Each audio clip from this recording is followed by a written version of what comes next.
നിങ്ങളുടെ favourite shows ഇനി ഒരിക്കലും മിസ്സാവില്ല. ഇപ്പോൾ C5-ലൂടെ കാണും നിങ്ങളുടെ ഫേവറേറ്റ് ഷോ തികച്ചും സൗജന്യമായി. ചേച്ചി വിശാലിന്റെ തലയിലായതുപോലെ അനിയത്തി അനിയനെ വീഴ്ത്താൻ നോക്കുവാണോ? ഈ പെണ്ണിങ്ങനെ തുടങ്ങിയ നമ്മുടെ വിവിൻ വഴിതെറ്റി പോവുകയുള്ളൂ. ഞാൻ പോയി 4 വർത്താനം പറഞ്ഞ് അവളെ ഇവിടുന്ന് അടിച്ച് ഓടിച്ചിട്ട് വരാം. ചേച്ചി വേണ്ട പ്രതാപ, വേണ്ട. എടാ, ഇത് നമുക്ക് ഏതുവരെ പോവെന്ന് നോക്കാം. നീ ഒന്ന് വെയിറ്റ് ചെയ്യ് പ്രതാപ. കൈയെടുക്ക്. ആര് വരുന്നുണ്ട്? അമ്മയാന്ന് തോന്നുന്നു. എടാ മാറി നിൽക്കേ, വാ. നമ്മളെ കണ്ടല്ലേ കുഴപ്പമോ?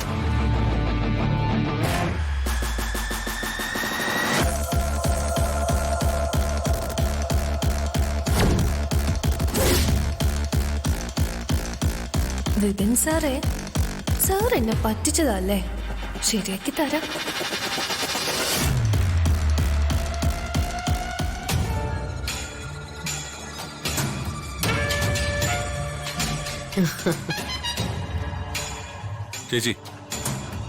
ചേച്ചിയുടെ ഉദ്ദേശം എന്താ? എനിക്കൊന്നും മനസ്സിലാവുന്നില്ല. ചേച്ചിയെ പല്ലവി എന്തിനാ കയറൂരി വിട്ടിരിക്കുന്നേ?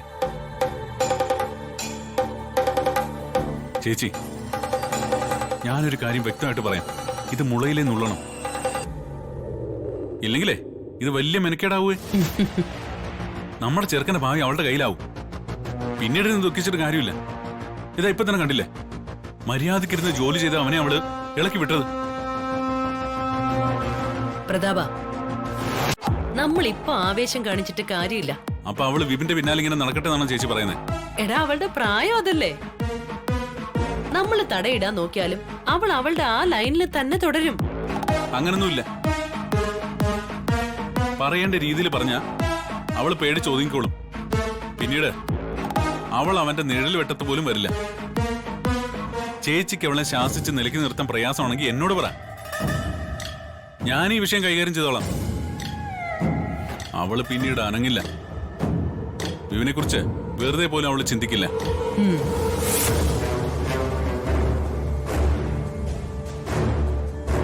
നീ ഒന്ന് ക്ഷമിക്ക് പ്രതാപ, ഞാനല്ലേ പറയുന്നേ.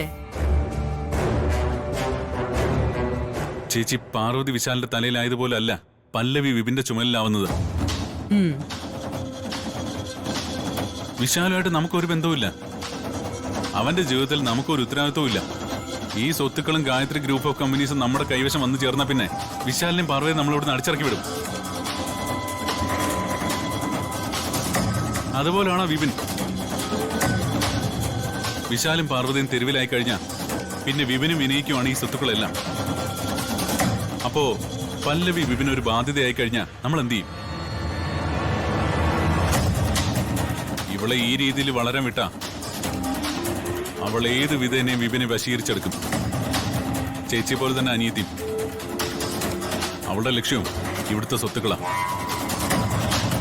ചേച്ചി നോക്കിക്കോ, നമ്മളിപ്പോ കണ്ണടച്ചു കൊടുത്താ നമ്മൾ പേടിക്കേണ്ടി വരുന്നത് പാർവതിയായിരിക്കില്ല, പല്ലവിയായിരിക്കും.